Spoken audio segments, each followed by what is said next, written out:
Welcome to the Go Diaper-Free podcast, where we're all about helping you stop depending on diapers as early as birth. I'm your host, Andrea Olson, mom of 5 e-seed babies and author, and this is episode 52, The Baby Care Cycle, or What to Do in Which Order with a Newborn and Up.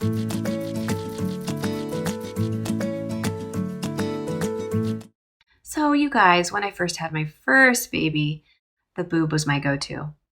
I would use it for everything because I had no idea what order to do which things in with my new baby.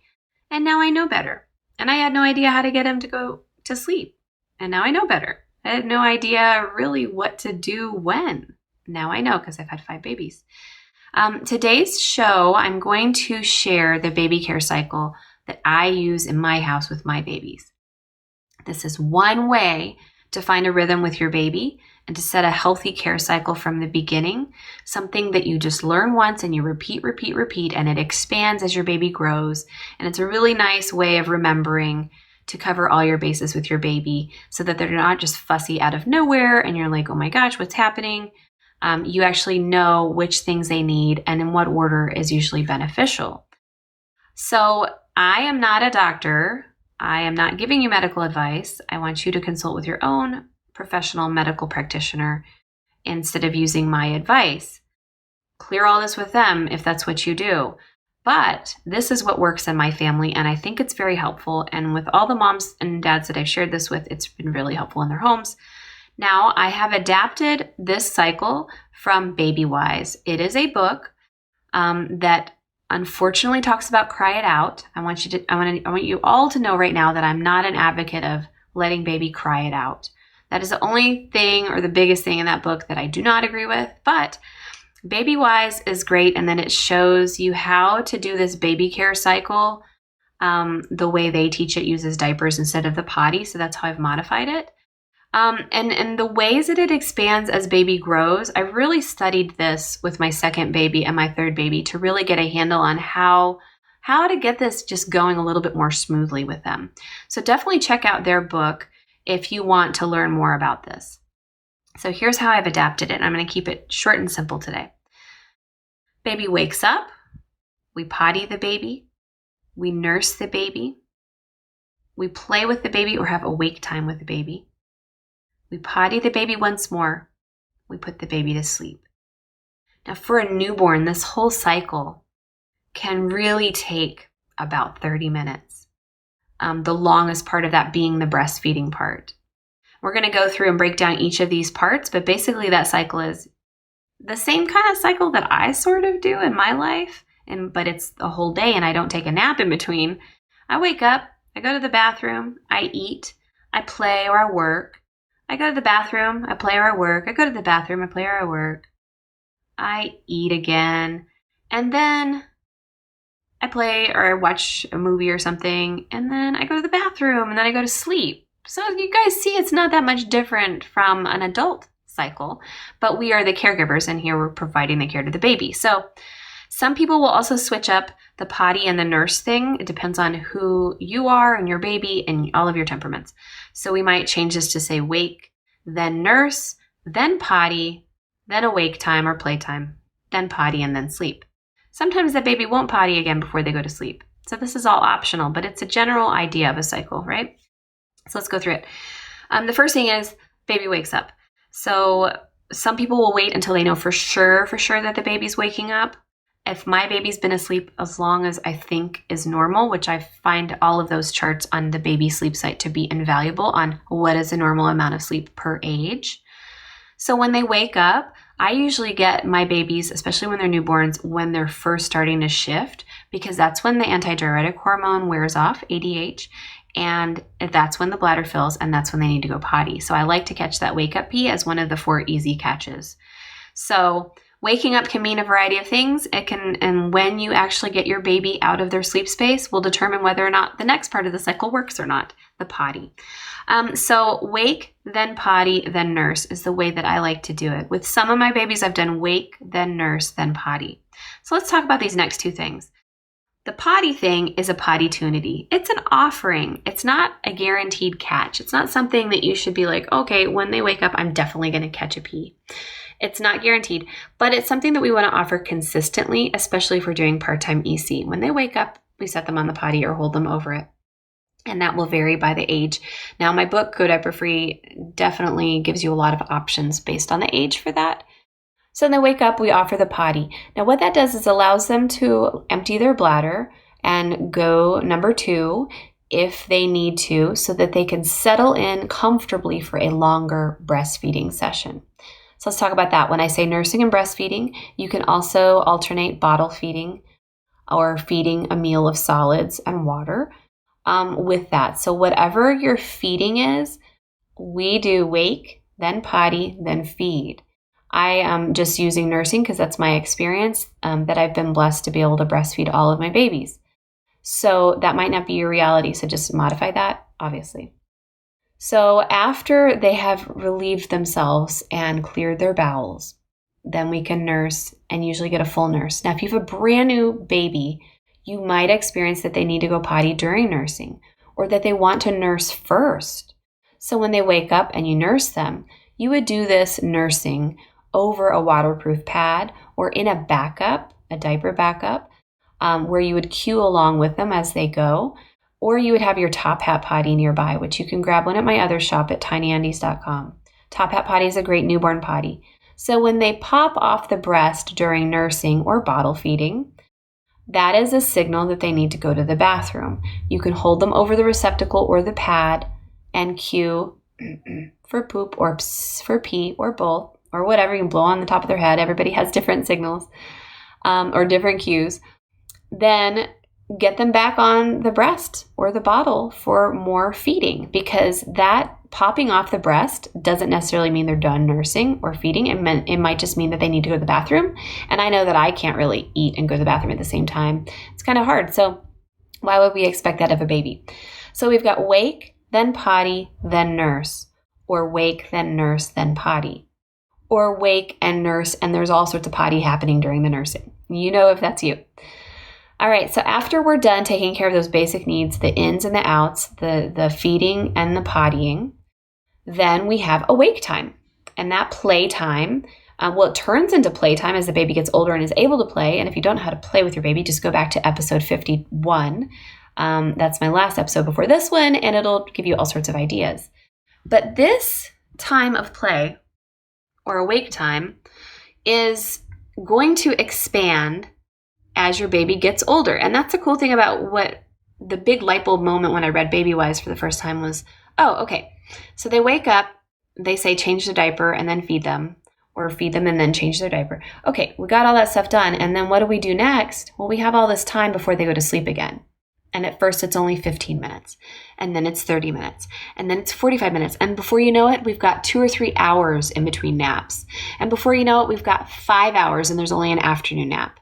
So they have great nap schedules in there as like, just so you can wrap your head around when it might happen at different ages, not so you have a strict routine if you're not into that. And then the baby sleep site also has really great sort of model schedules of what it could look like at different ages based on how much sleep they actually need. So anyway, this part here, this play part and awake time is the part that expands and repeats over time. And then we potty and then we go back to sleep. So with a newborn, you're going to wake, potty, nurse, have a wake time, potty them again, maybe, before they go to sleep. When you've got a toddler, they're going to wake up, they're going to go to the bathroom, they're going to eat or feed or whatever. They're going to have a long time of playtime. During that playtime, guess what's going to happen more often? Potty time. If you don't know your baby's natural timing, you can definitely listen to, I think it's podcast episode 10 on that, and get my book, and you can learn how to figure out how often your baby goes. But this is when that comes into play. So after they have taken care of their basic stuff, after waking up, feeding and going to the bathroom, then we're going to have this awake time. And during that time, based on your belief system, and again, this is your personal preference, usually babies don't need to nurse more during this time, because if they're newborns, this time is going to be only 15 minutes and they're going to go to sleep and then they're going to wake up and they're going to feed again. And that's where you get that sort of, we're nursing every 2 hours because we have a newborn thing. So BabyWise does a better job of explaining it. I'm just giving you my experience here, but what I've experienced is that the first fuss after that nursing and feeding session after they wake up, so they wake up, you potty them, you nurse them, then they're in playtime or they're awake in your arms or they're just awake, their eyes are open, they fuss. That first fuss after feeding is 9 times out of 10, I would say 99 times out of 100, it's a signal that means they need to go to the bathroom. You would then potty them, and if they're a newborn, you would then be able to put them to sleep. And with a newborn, you probably would nurse them to sleep. Now, I want to address this. Sometimes, obviously, newborns would need a nurse to sleep. If they're having a growth spurt, if you're doing cluster feedings, there are a whole bunch of other experts that cover nursing very well, better than me. So this isn't a hard and fast rule, but typically, after a few months old, and BabyWise recommends this, and my experience echoes this, after a few months old, we don't really want to make daytime nursing to sleep for a nap a habit.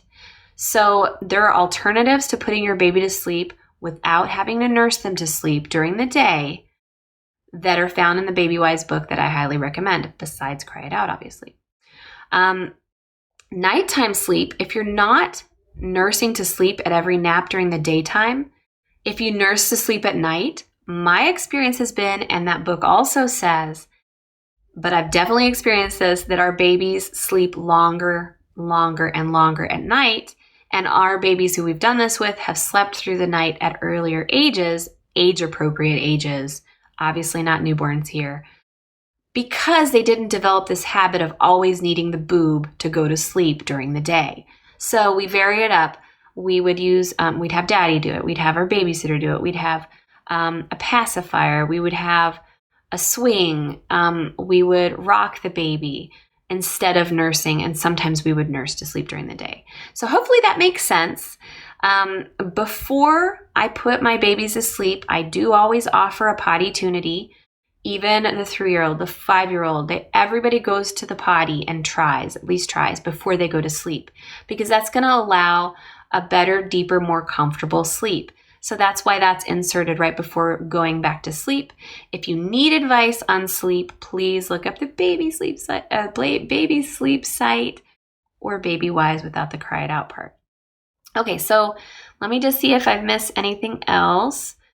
Okay, so during this time, so we've got the wake up, we've got the potty and nurse, or the nurse and the potty. Then we've got this awake time where we're playing and we're pottying and we're being awake. We want to potty after the first fuss or during the first fuss after feeding. Then we want to use the 4 roads to potty time and the 4 easy catches. These are all mentioned in my podcast at different places. The 4 roads to potty time, episodes 8, 10, 12, and 14. It's basically signals and timing and all this fun stuff. It's ways to know that your baby needs to go to the bathroom. Definitely study those up. Those are on my book. It's really, really clearly laid out there. When do I potty my baby during awake time? My answer would be look at my book or look at those podcasts. Then we've got the 4 easy catches. You know, if you're just doing part-time EC, great. Most people do. During this awake time period, you're going to be, doing the poops or getting the wake, whatever. Or the poop catches and the diaper change catches, stuff like that. Before you put them in the car seat, when you take them out, stuff like that. So those are in episodes 28, 29, 30, and 32. I've linked to all of these in the show notes at GoDiaperFree.com/52. My point is, during this awake time, you're going to offer potty tunities based on whichever way you're doing EC. And then when it's time to go to bed, we do a final pee-pee, and then we go to sleep. And then with sleep, again, sometimes we nurse to sleep. Sometimes at certain months of age, you don't want to make it a habit to nurse to sleep. I still nurse to sleep at night, and in the middle of the night, I potty my baby, and then I nurse her back to sleep. So your mileage may vary. My point, you guys, is that you have full permission to create a rhythm around sleep and feeding and pottying, and that it doesn't need to be exhausting or complicated. It can be as simple as understanding your baby's sleep requirements and feeding requirements at this age, understanding EC through my book or my other resources. All of this is learning, and I love this cycle for its simplicity. They wake up, we take care of their basic needs of pottying and nursing, in whichever order. And then we have awake time. We potty them when they get fussy to keep them comfortable and help them feel heard during that time. That time and space expands as they get older so that they nap less often as they get older. And then we potty them and we put them to sleep for that nap, or ultimately before bedtime when they're no longer napping at several years old. Okay, so hopefully this makes sense. I'm going to try to make a little drawing of this baby care cycle and put it over there on the show notes so you can see what I'm talking about visually, because I know it's hard to wrap your head around it sometimes. And let's hear a couple of tips from our readers, and that's it for today's show. So Laurel in New Hampshire has a 2-week-old and has been exploring EC with her.